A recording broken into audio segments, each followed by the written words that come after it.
Nagpapatuloy po ang News at 1. Sa mga oras na ito, dako muna tayo sa Palasyo ng Malacanang para po sa mga mahalagang balita doon.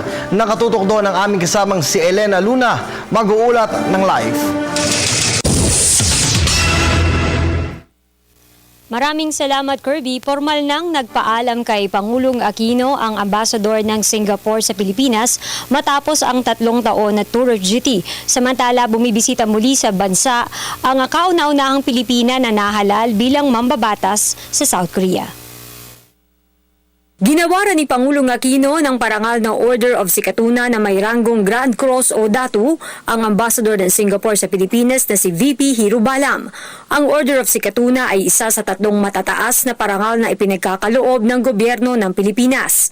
Kinilala ng Pangulo ang pagsisikap ni Ambassador Hirubalam na pagtibayin pang lalo ang ugnayan ng Pilipinas at Singapore.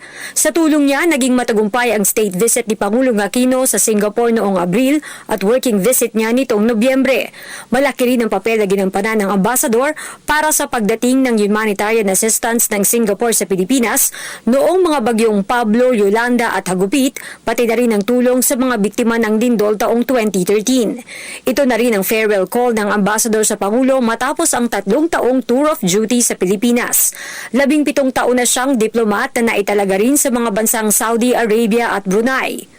Sa Pebrero, magsisimula ang ambassador bilang Deputy Director General ng ASEAN o Association of Southeast Asian Nations.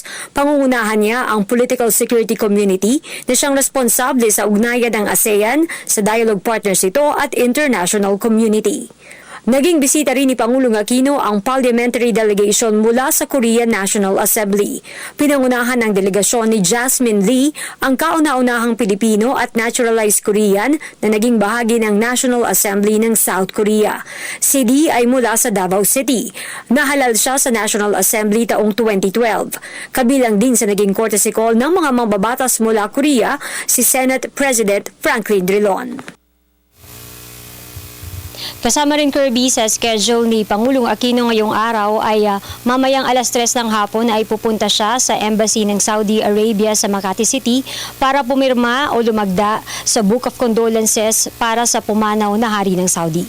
At yan ang ating balita mula dito sa Malacanang. Sa tulong ng RTVM, ako si Elena Luna para sa Telebisyon ng Bayan.